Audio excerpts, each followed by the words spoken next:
The iron gates of the Quinn estate fold inward with ceremonial slowness, like a curtain rising on a play where my role has never been more than competent understudy. I ease the car up the drive, a tunnel of flaming maples and crisp gold leaves that crackle beneath my tyres. The mansion, whitewashed stone, black shutters, lanterns already glowing, waits ahead with the kind of quiet confidence old money cultivates. Beauty that doubles as a boundary line. My charcoal skirt and burgundy silk blouse are deliberate armour, elegant, restrained, strategically unremarkable. Tonight is Richard and Helena Quinn's 35th anniversary, and the house has been staged like an alibi. Crystal vases, winter roses, a string quartet working through Pachelbel as if tradition were proof of virtue. A silver Mercedes ghosts up behind me and glides into place with that grand entrance timing Lila mastered by age 9. She steps out in liquid gold, hair arranged in soft, expensive waves, and the front door swings wide as if for a coronation. "There's our star," Helena calls, arms already extended. Richard lifts Lila off the ground in a bear hug. Laughter rings, cameras click. When I close my car door, Helena's smile dims by a single watt, just enough for only me to notice. "Valeria, you made it." Not a greeting, so much as a receipt. Inside, the foyer throws light, the way a lighthouse throws warning. Chandeliers, mirrored console tables, a staircase designed for entrances. Claudette Morel, the event planner with a clipboard like a scepter, glides past, murmuring into a headset. White lilies saturate the air with purity as performance. I find the framed seating chart and trace the inked calligraphy until I land on my name. Table 14, far corner, near the kitchen doors, 6 full oceans of linen and silver away from the head table. "We thought you'd want to network," Helena says, appearing at my elbow. "The Hendersons keep asking for tech people." I nod. "How thoughtful." She pats my sleeve as if I were a reliable coat check. Across the marble, Claudette corners Helena near the stairs. "About the photographs, Mrs. Quinn. The family portrait at 7:30. Helena lowers her voice without lowering her volume.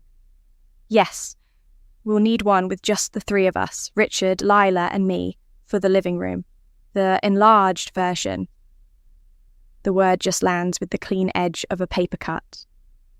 A server presses a flute into my hand. He's young, brown-eyed, observant. His name tag reads Ethan. He notices the freeze in my fingers and tops off the glass without comment.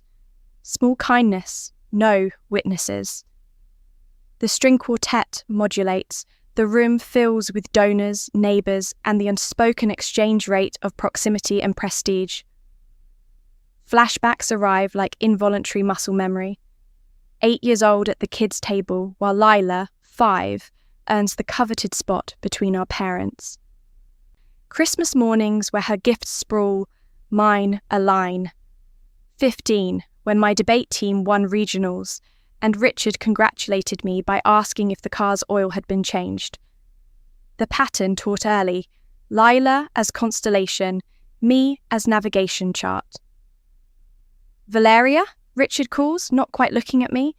"Check with the caterer about the vintage for the toast. The Perrier Jouet, not the Moet." I smile the tight transaction-ready smile I use with predatory VCs and nod. Not a daughter. An extra pair of hands. A chime on glass pulls the room into hush. Richard rises at the head table, tuxedo line perfect, silver hair taking the chandelier light like approval. 35 years, he begins, voice carrying the way practiced men's voices do. A legacy of building a home and a family. His gaze sweeps, lands, softens. On Lila. And nothing embodies that legacy more than our radiant Lila, who brings sunshine wherever she goes. He unfurls a story about 5-year-old Lila serenading their 20th. There is no footnote about 15-year-old me coordinating the entire surprise party, while Helena critiqued ribbon lengths. 10 minutes pass. My name never arrives. Now, a small presentation. Helena produces a red leather box, Cartier's unmistakable promise. The room leans in. "For the true joy of our 35 years, Richard says, placing it in Lila's manicured hands. The watch inside erupts in light. Diamond bezel, custom crown, Helena's birthstone winking from 12 like a private joke. Someone whispers a price with reverence. There is no second box. The applause rises. I join it, palms meeting in a rhythm as impersonal as rain on slate. A soft touch on my wrist. Aunt Rose, sensible shoes, sensible eyes, tilts her head toward the terrace. Air, she says, not asking. Autumn spills cool honesty onto my skin. She lowers herself onto a stone bench with the gravity of a woman who has seen many rooms and many assignments of worth. You should know, she begins. This is the third luxury gift this year. February's spa weekend, and the France summer too. I blink. She told everyone she won that trip. Rose snorts, the elegant kind. Richard paid. He's been covering her independent apartment rent for 3 years. The click inside my chest is mechanical, gears aligning. Explains why my Series C made a cameo in paragraph 12 of the family newsletter, I murmur, beneath Joel's soccer bracket. Your mother called it a hobby update, Rose says, squeezing my fingers. The quartet inside slips into Vivaldi. Somewhere a cork pops. In the glass door's reflection, I see myself clearly. Not underdressed, not unworthy, just inconvenient to a story they prefer. I lift my chin.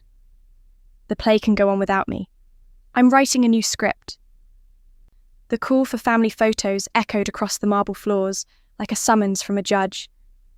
Grand staircase, please. Everyone gather, Claudette Morel trilled, her clipboard angled like a gavel. I tucked my phone into my clutch, murmured an excuse to Sophie, my ever-efficient assistant on standby for emergencies, and drifted with the current of satin gowns and polished loafers toward the grand staircase. Valeria, stand to the side, Helena directed, eyes already on Lila, who preened under the chandelier. I obeyed, because defiance in this house only magnified my absence. The photographer arranged us with brisk efficiency. Parents in the middle, Lila front and centre, me at the far edge, half-shadowed by a marble column. Flash, click, proof of my exile in pixels. Then Helena's voice, just loud enough to carry, "Now, just the 3 of us. Not 3 Quinns, just 3. Richard, Helena, and their jewel-box daughter." The guests didn't gasp, these rituals were too familiar. But Aunt Rose's mouth pinched, Cousin Joel busied himself with his cufflinks. No one spoke. No one ever did. I stepped back without protest, though the camera's lens felt like a blade. I slipped away as the applause began again, winding up the staircase, past portraits of stiff-jawed ancestors. My hand found the banister, polished by generations of palms that had never grasped mine in support. My feet remembered the path to my childhood bedroom, though I suspected even memory could be remodelled here. I was right. The lavender walls hit me first, suffocatingly sweet. Lila's lavender, the shade she wore to every recital, every gala, every pageant. My soft green walls were gone, erased like chalk. The bookshelves where I once lined my debate trophies now held her tiaras, each labelled with satin ribbons. Sorority composites framed in gilt hung where my honour roll certificates used to live. Even the window seat, my sanctuary with dog-eared novels, now sagged beneath a herd of her teddy bears. I opened the closet, desperation clawing. A cardboard box crouched in the corner, marked in Helena's neat, dismissive script. Valeria. Misk. My hand shook as I pulled it out. Inside, my diplomas, crumpled programs from my debate championships, the tassel from my summa cum laude, still tangled with static. Beneath them, my Young Entrepreneur Award, the one they had called cute before shoving it in a closet. Achievements folded like winter sweaters, stored not as pride but as clutter. I sat on the edge of the bed, her bed now, feeling both trespasser and ghost. My hand brushed something hard beneath the lavender duvet. I pulled it free. A worn copy of Jane Eyre. My grandmother Miriam's name scrawled on the inside cover, her elegant script beneath the dedication. To my Valeria, a girl who will forge her own path. With love, Grandma. My throat constricted. When I shook the book, a sealed envelope slipped out, yellowed at the edges, wax seal intact, the initial M pressed deep. My name sprawled across the front in Miriam's hand. My pulse thudded as I cracked the seal. My dearest Valeria, it began, if you are reading this, it means you have returned to this room for refuge. I knew this day would come, when invisibility would weigh too heavy. I know the pattern well. Your grandfather's family dismissed me as though I were scenery, not a partner. You are the protagonist of your story, my darling, though they will never admit it. I gripped the pages tighter. Miriam described meeting with Mr. Edwin Langford, the family's banker, and establishing a private account, funds and her personal journals, designated in my name alone. The access code? The date we spent together at the Metropolitan Museum. The last day I remember being someone's first choice. This is not about money, she wrote. It is about legacy. The quiet ones observe, learn, and endure. And in the end, they build empires, while the adored falter. Remember, family is not who shares your name. It is who sees you. I see you. Always. My tears fell fast, darkening the page. She knew. All along, Miriam had known. She had seen me when no one else did. I slid the letter into my clutch, my hand steadying around its weight. On my way downstairs, I stopped at Helena's dressing room.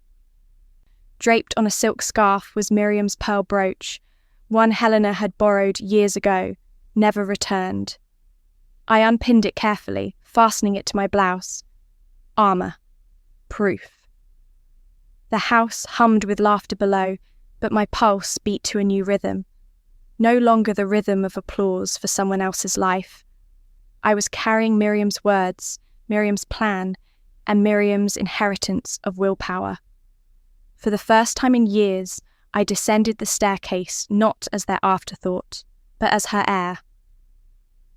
The anniversary dinner dissolved into a blur of toasts, violins, and the endless orbit of guests around Lila. I played my role, helping Aunt Clara find her purse, fetching sparkling water for Uncle Martin, until my phone buzzed in my clutch. A message from Sophie. Ready for the call whenever you need your exit. I smiled faintly. Even my assistant understood the theatre of this family. When Claudette announced dessert, I excused myself, phone to my ear, voice firm. Yes, of course. Singapore client. 10 minutes. No one stopped me. Why would they? Work was my convenient excuse, their convenient alibi. I headed to the terrace first, drawn by the autumn air, where Ethan the waiter lingered with a tray. He caught my eye, then offered the champagne bottle without words. As he filled my glass, he murmured, "They don't deserve you looking that poised." He was gone before I could reply. Kindness vanished like smoke. Back inside, I slipped toward Richard's office, ostensibly to take my business call. Instead, I dialed Sophie and confirmed, "Yes, patch the files through, let's close out the Singapore slide deck." My voice was steady, practiced, but inside, Miriam's letter pressed hot against my ribs, burning through silk and skin. When I emerged, the family was mid-toast. Helena's pearls clinked as she lifted her glass, Lila glowing at her side. Guests clapped politely, then melted back into conversations. That was my cue. I crossed the room and found Mr. Edwin Langford, standing near the French doors, sipping a measured pour of scotch. His silver hair glinted beneath the chandeliers. "Mr. Langford," I said softly. His brows lifted when he saw Miriam's pearl brooch pinned to my blouse. For the first time that night, an adult in this house looked directly into my eyes without pretense. "Miss Quinn," he said, "I've been waiting for you." He slipped my business card into his pocket after only a glance. "Your grandmother was meticulous. The journals are secure, as are the funds. She trusted you'd come when you were ready." His voice lowered, gentler. "She was very proud of you." Pride. The word tasted foreign, sweet, and dangerous. I thanked him, then stepped away, before Helena's sharp eyes could cut across the room. Minutes later, I was gone. The valet brought my car, and I drove not toward the city skyline, but away from the estate's suffocating glow. My phone buzzed again. This time, not Sophie, but Noah. La Fontaine, corner table. Champagne, waiting. "Come, if you're ready." I was ready. 40 minutes later, the warm, golden glow of La Fontaine's windows cut through the chill like a beacon. Inside, the restaurant hummed with low laughter, clinking cutlery, the murmur of real intimacy. At the corner table, my people, Noah, Priya, and Matteo, were already raising their glasses. "There she is," Noah grinned, pulling out a chair. Priya slid a flute toward me. "To the woman who builds futures while others build illusions." I laughed, but it trembled at the edges. "You actually think I'd escape before dessert?" "You always escape before dessert," Matteo teased. "Tradition now." Their ease disarmed me. Here, no one measured my worth against someone else's shine. Then, every phone on our table lit up simultaneously. A push alert, heads bent, eyes widened. Noah whistled low. "Breaking. Astronova Tech acquires Quinn Labs in 78 millimeters deal." The words gleamed across every screen, the embargo shattered early. The room stirred, whispers spreading like ripples. A table nearby raised eyebrows, then another. Within minutes, the Maître D appeared with a bottle of vintage champagne. "On the house, Miss Quinn. My daughter used your software to finish her thesis. Congratulations." Applause rose around us. Strangers toasted me. The restaurant became a celebration not of lineage, not of staged photographs, but of real work, real legacy. Priya reached into her bag and handed me a carefully wrapped frame. Inside, a black and white photograph. Miriam at my age, sitting at her first desk in a modest accounting office, eyes fierce and unyielding. "We thought you should have this tonight," Priya said. "Your Aunt Rose wanted you to see it." The pearl brooch at my collar seemed to thrum with her voice. For the first time that night, my smile felt genuine. The next afternoon, sunlight sliced across the glass walls of the Astor, a 42nd floor restaurant perched over the Connecticut River. I had chosen this venue deliberately, neutral territory that tilted the power balance. Floor-to-ceiling windows framed the skyline like proof that altitude can be claimed. Sophie sat beside me with a slim portfolio, and her watch angled discreetly. 30 minutes, she whispered. "I'll signal." I nodded, adjusting the pearl brooch Miriam had left me. Richard and Helena arrived 7 minutes late, punctuality disguised as dominance. Their smiles were brittle, their eyes flicking in distaste at Sophie's presence. "I wasn't aware this was a business meeting," Richard remarked, loosening his cufflinks. Helena's pearl necklace gleamed, a not-so-subtle echo of mine. "And of course." Lila followed, sliding into the chair beside Helena. Her presence meant to disarm me. The waiter poured water. Richard leaned forward. "You embarrassed us last night. Guests asked where you'd gone. The Hendersons specifically wanted to see you. Do you understand how unprofessional that looked?" I folded my hands on the table. "I left after being excluded from the family portrait." Helena flinched, then smoothed her scarf. It was just one photo, Valeria. Don't be dramatic. I reached into Sophie's folder and pulled out a small stack of photographs I had collected over the years. Christmas, 1998. Lila front and centre, me cropped out by the tree. High school graduation, me holding a diploma while my parents gazed proudly at Lila. Another from college, Lila's art exhibition glowing, my entrepreneurship award tucked into a corner. I placed each one down slowly, methodically, like evidence in a trial. Helena's voice trembled. That was just bad angles. No, I cut in softly. It was a pattern. The waiter arrived, setting down Richard's scotch, Helena's sparkling water, Lila's mirrored order, and my coffee. I took a sip, letting silence expand like a lungful of air. Lila leaned forward, her voice rehearsed. Trembling with guilt and entitlement braided together, I felt attacked when you left, like you were punishing me for being loved. Her words might have undone me years ago. Not today. I met her gaze evenly. It isn't your love I resent, Lila. It's my invisibility. Helena's hands twisted.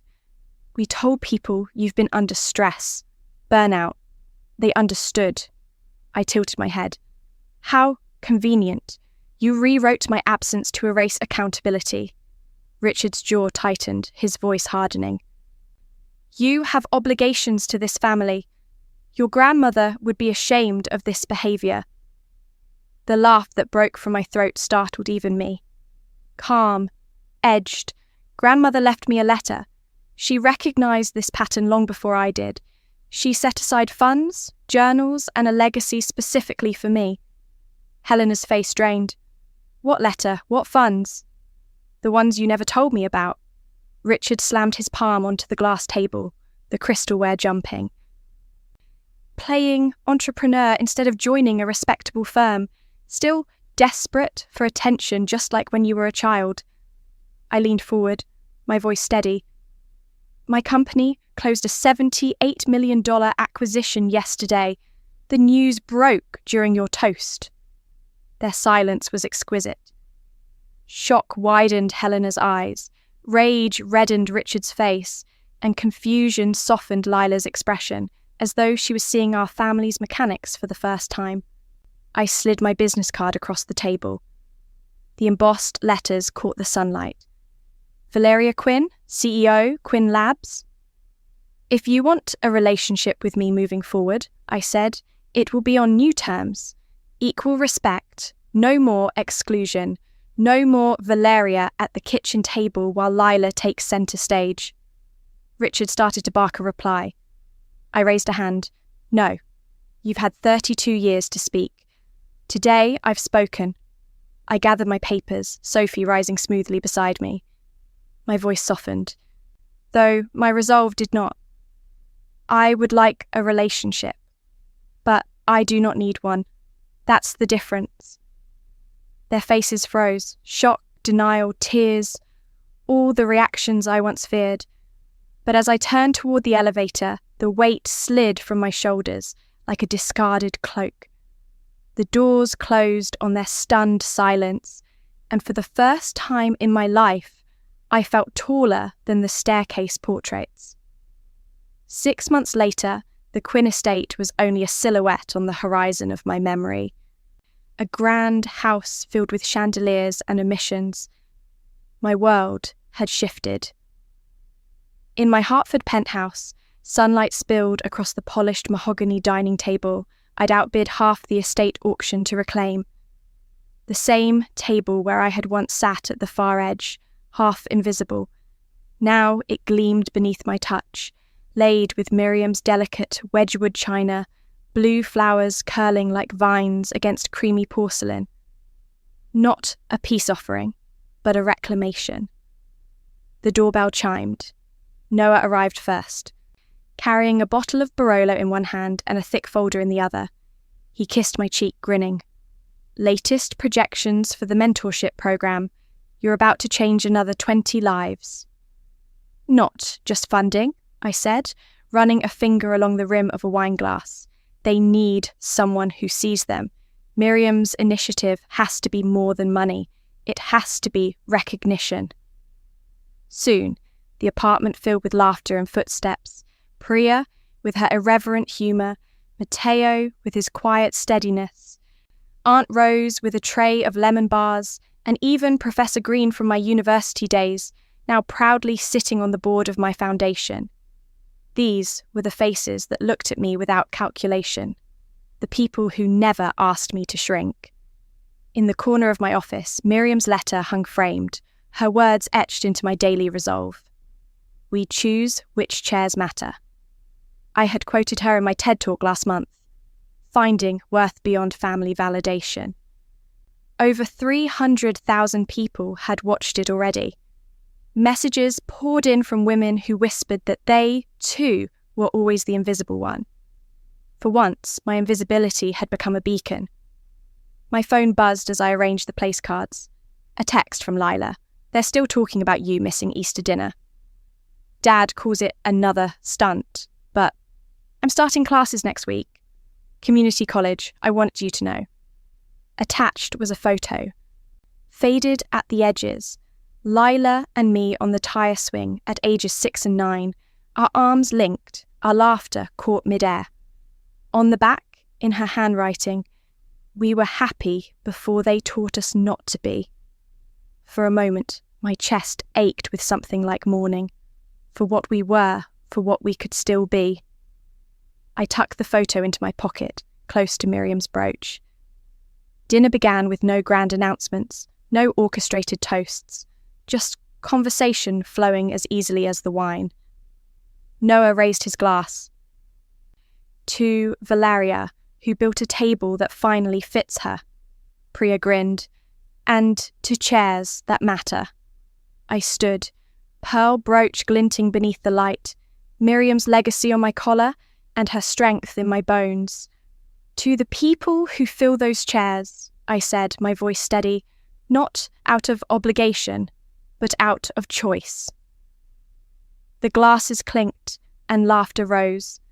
And as I looked around the table, my family by choice, I realised that for the first time, I wasn't on the edge.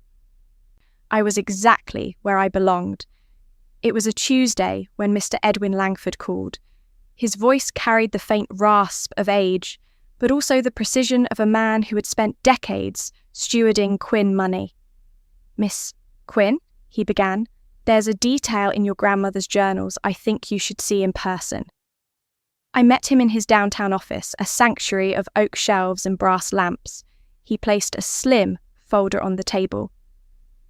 "Your grandmother attached what we call a display and naming clause to her cultural endowment, the one that covers your family's art insurance and subsidizes their annual garden gala." I frowned, leafing through the papers. The clause was handwritten in Miriam's elegant script, witnessed and notarized. It was simple but sharp. Any family portrait displayed in the Quinn residence's public rooms must include all living descendants equally. Failure to comply will result in forfeiture of the endowment, which will revert to the Miriam Initiative. I sat back, a stunned laugh escaping. She built fairness into the walls themselves. Langford smiled faintly. She foresaw patterns repeating. She also trusted you would know what to do with this, not to punish, but to balance. That night, I drafted a letter to Richard and Helena. No bitterness, no accusations, just a copy of the clause and a suggestion. Commission a new portrait with all of us, or hang candid photographs that represent both daughters' lives. Miriam was always precise, I wrote. I believe she wanted this to remind us that legacy cannot be curated selectively. Weeks later, a courier delivered an invitation to a new Quinn family portrait session. Inside was a handwritten note from Helena. "Perhaps we can try again, with all four." The studio smelled faintly of turpentine and coffee. The photographer positioned us, Richard and Helena in the middle, Lila beside them, and me. no longer cropped at the edge, but standing where I chose. The camera flashed. I felt Miriam's brooch cool against my collarbone, her letter folded in my wallet, the tire swing photo pressed in my pocket. Lila's hand brushed mine as the shutter clicked. For once, her smile wasn't the staged brilliance she wore at galas. It was small, tentative, real. I returned it. The portrait would hang in the Quinn residence, bound not by sentiment, but by Miriam's inked claws. A quiet triumph. Yet as the photographer lowered his camera, I understood something deeper. I no longer needed the frame, because I had already built my own. Back at my apartment that evening, my dining table gleamed, plates cleared, wine glasses catching the city lights. One chair at the far end sat empty, not in exile but in memory, a reminder of where I had been. I touched its polished wood and whispered, "The chair that matters most is the one where you're truly seen." And this time, I brought my own.